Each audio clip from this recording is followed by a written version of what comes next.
Senhor presidente José Sarney, senadora Marta Suplicy, senhoras senadores, senhores senadores, senhoras e senhores, ilustre senador Demóstenes Torres, a quem tenho a honra de representar,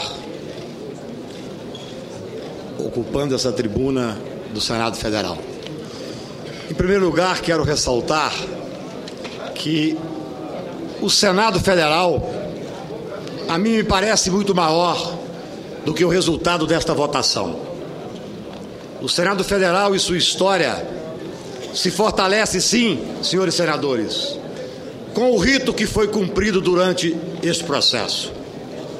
Devo reconhecer aqui a excelência do trabalho do senador Antônio Carlos Valadares, cuidando de dar à defesa o seu devido espaço, nos momentos em que julguei que deveria ir ao Supremo Tribunal, porque é claro que é possível pensar de forma diferente quando se fala em direito.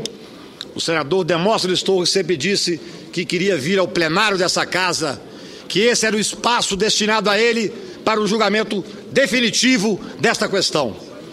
Devo também dizer que o senador Pedro Taques foi leal, foi intelectualmente correto quando fez o seu relatório. E não estamos aqui, senhores senadores e senhoras senadoras, para questionar legalidade ou para falar minúcias jurídicas. Estamos falando aqui, ainda que rapidamente, para falar da vida de um senador da República que foi submetido durante 3 anos a gravações ilegais, inconstitucional, que está posto no Supremo Tribunal Federal. É evidente, senhores senadores, que eu sei que as instâncias são separadas. Nunca pediria a vossas excelências que esperasse o julgamento por qualquer subserviência ao Supremo Tribunal, mas porque julgo e pedi a reflexão de vossas excelências que quando ganharmos no Supremo, e eu tenho a convicção que ganharei, e se houvesse aqui a condenação da cassação, que eu não acredito, seria necessário pensar: é ético cassar um seu senador da República, eleito com mais de 2 milhões de votos, baseado em prova ilegal? Essa foi a reflexão que eu trouxe a vossas excelências. Quero também ressaltar, senhor presidente, que aqui dessa tribuna, que tenho a honra de ocupar como advogado e como cidadão, devo dizer que sempre defendi a absoluta inviolabilidade da tribuna. Vejam, vossas excelências, como é que o momento, como é difícil muitas vezes enfrentar esse massacre que sofreu o senador Demóstenes Torres. No seu último discurso, ele defende a inviolabilidade da tribuna. Ele diz que aqui é o lugar sagrado do parlamento, que o que falar aqui não pode ser de maneira alguma responsabilizado, nem se mentir. Ele não disse que mentiu, ele nunca admitiu que mentiu e ele não mentiu. Ele defendeu o parlamento. Fosse há 4 meses atrás, a notícia seria: Demóstenes Torres defende o parlamento. Qual foi a notícia do outro dia? Demóstenes Torres defende que mentira é possível. Essa é a perplexidade de quem enfrenta um processo midiático como esse, com vazamentos criminosos durante 3 meses, dirigidos para se criar aqui nesse Senado e para se criar no Supremo Tribunal Federal um pré-julgamento. A grandeza do Senado Federal, e eu tenho certeza e convicção disto, é enfrentar, é não permitir o pré-julgamento, é dizer, e cada senador é uma instituição, com a experiência que vossas excelências têm e com a responsabilidade que têm, é dizer que analisaram a prova do que foi trazido a vossas excelências, e o voto é de consciência. Eu disse desde o primeiro momento, senhor presidente, que é evidente, que é claro, que aqui o voto é da consciência de vossas excelências. O processo não. O processo tinha que ter o rito constitucional. E é evidente que só poderia defender a necessidade do voto aberto, não neste caso, hoje, porque eu sou um escravo da Constituição da República, e a Constituição prevê o voto secreto. Mas tenho dito, e em homenagem a vossas excelências, senhoras senadoras e senhores senadores, que a discussão se o voto aberto neste momento seria melhor ou pior para o senador Demóstenes, ela é injuriosa à casa. Ora essa, é imaginar-se que um senador da República viesse aqui votar de forma diferente. Eu tenho a convicção que vossas excelências votarão e estão votando e vão votar de acordo com a formação da convicção pessoal de cada um. Fiz sim, e me permito fazer brevemente aqui algumas reflexões frase, a expressão contida do relatório, de que o senador colocou o mandato dele à disposição daquela quadrilha, com a devida vênia dissociada da realidade dos autos que eu conheço bem. O próprio Ministério Público, aqui elogiado pelo senador que me antecedeu, e o próprio Ministério Público de Goiás, e a Polícia Federal de Goiás, em todo o tempo e no seu relatório final, deixa claro que o senador não fazia parte da quadrilha, que o senador não fazia parte, senão, excelências, o processo teria que ter ido ao Supremo Tribunal Federal. Não sou eu que digo, quem está dizendo é o Ministério Público. Aqui eu rendo as minhas homenagens. Se está havendo lá alguma ameaça, a OAB vai se posicionar, evidentemente, para que seja averiguado devidamente isso.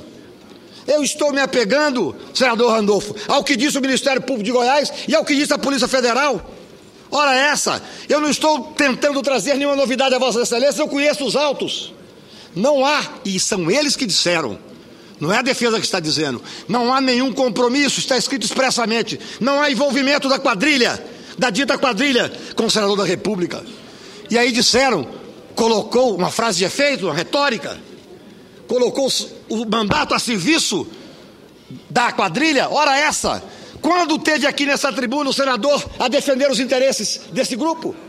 Qual projeto ele apresentou para dizer que estava defendendo o interesse do grupo? Senadora Marta Suplicy nunca procurou nenhum senador para defender, nenhum funcionário graduado para defender, nunca fez um trabalho aqui dentro para defender o interesse desse grupo. Tudo isso é claro, tudo isso é cristalino, tudo isso está comprovado nos autos. É evidente, senhores senadores, que esse é um momento grave que pesa sobre o Senado. Mas eu reafirmo a convicção íntima, tirando a questão técnica, que infelizmente não terei tempo de enfrentar. Por exemplo, a necessidade de perícia. Não era para postergar, eu nunca quis postergar. Eu sempre quis que fosse logo julgado, porque Vossas Excelências, cada um, eu tenho certeza, já tem opinião formada para apresentar esse julgamento. Mas hoje aqui o senador Humberto Costa disse, eu não vou falar dos 20 mil, por quê? Porque há uma gravíssima acusação de perito de que há irregularidade, e há irregularidade sem dúvida, nas gravações. E tanto é que Sua Excelência, com lealdade e com honestidade intelectual, diz que não falaria porque não poderia enfrentar esse mérito. Ora, nós estamos sendo julgados, Excelências. Estamos sendo julgados por um processo que não foi devidamente saneado. Não por um processo aqui, que o processo, na verdade, é o que veio do Supremo Tribunal Federal. E essas gravações pontuais, e esses vazamentos criminosos, e a interpretação que se faz daquilo que um tira hermeneuta ouve na calada da noite durante meses. Foram 3 anos um senador da República gravado indevidamente e ilegalmente. Eu tenho a convicção de que as instâncias são independentes, mas sei que também aqui é a casa da democracia. É aqui, muito mais do que no Supremo Tribunal, onde é necessário que a fundamentação seja absolutamente técnica. É aqui que se permite o olhar, senhores senadores e senhoras senadoras, não apenas o olhar absolutamente preso ao que está dito nas interpretações da Polícia Federal, mas é o olhar posto nos 2 milhões de eleitores que trouxeram para cá o senador Demóstenes Torres. Eu sou sincero, eu acho que aqui deveria haver, é claro que essa não é a previsão constitucional, se chegasse à conclusão de que houve um ato grave, que se devolvesse para uma nova votação no seu estado, para que aí sim o eleitor decidisse se ele poderia ou não continuar representando o estado de Goiás. Mas vamos cumprir a Constituição.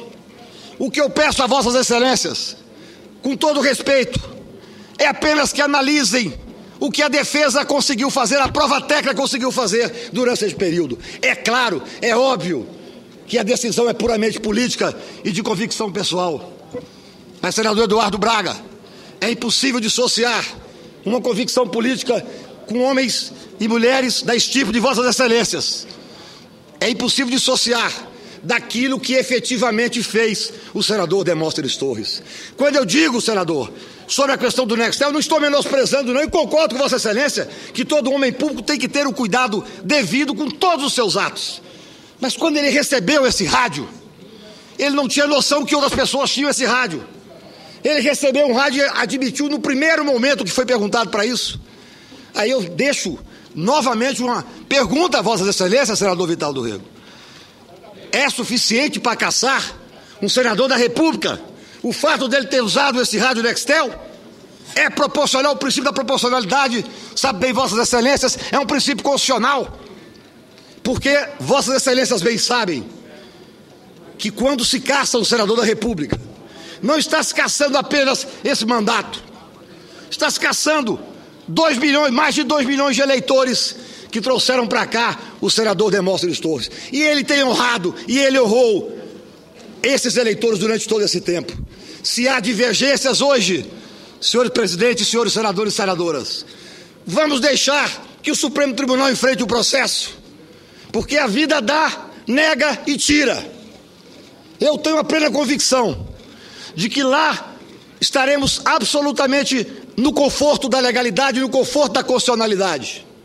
Aqui, evidentemente, me cabe requerer a Vossas Excelências que olhem com um olhar, não um olhar de fazer qualquer tipo de proteção, absolutamente, mas com um olhar do que significa essas gravações ao longo de 3 anos. Onde? Onde está uma real gravação que comprometa o senador? O fato de ele ter feito um discurso favorável à legalização, se fosse o caso, para designar a escola de tempo integral? Senador Cristóvão Buarque, a escola de tempo integral pode ser um sonho de muitos, e ele pode ter feito naquele momento do discurso, não, evidentemente para proteger o grupo ou qualquer outro grupo. É uma posição de princípio que ele tem o direito de fazer, e fez da tribuna do Senado Federal, não fez de forma obscura, não fez de forma que pudesse estar escondendo alguma coisa. Era a posição muito mais pró-educação do que qualquer outra coisa. Por isso, Excelências, eu acho que eu não quero ficar me batendo na questão da legalidade da prova. Essa é uma questão que Vossas Excelências já tiveram a oportunidade de refletir sobre ela. Eu quero, para terminar, dizer que eu confio, eu acredito, eu sou um cidadão. Há uma diferença enorme de estar falando dessa tribuna com muita honra, dessa casa que foi presidida pelo avô dos meus 2 filhos mais velhos. Eu tenho a condição de falar como cidadão. E como cidadão, senhores senadores, o que se espera desse Senado é o que está se fazendo agora. É porque foi cumprido o rito constitucional, é porque foi dado o direito à ampla defesa, é porque nós estamos discutindo aqui, na sua amplitude, a vida, não só a vida pessoal, mas a vida parlamentar de um senador da República, mas discutindo também, de certa forma, o destino de cada eleitor que votou nele, seja na capital, onde ele teve 90% dos votos, seja na menor cidade de Goiás. Porque o voto é uma coisa sagrada. E quem trouxe o senador aqui foi o povo goiano. Então eu digo a Vossas Excelências que discutir aqui nessa casa com essa amplitude é o que engrandece a casa. Não é caçar ou não caçar. O Senado é muito maior do que esse resultado, senador José Sarney. O Senado está honrando a sua tradição republicana. Não tenham Vossas Excelências dúvida disso. Não será a manchete de amanhã que determinará o tamanho desse Senado da República. Não será a manchete de amanhã que muda, como mudam as nuvens, dizia Tancredo Neves. Porque bem disse aqui, um discurso de Sua Excelência da tribuna sagrada, se tivesse sido feito há 4 meses atrás, o mesmo discurso, teria uma relevância fundamental, seria enaltecendo a independência dessa tribuna, a inviolabilidade do parlamentar.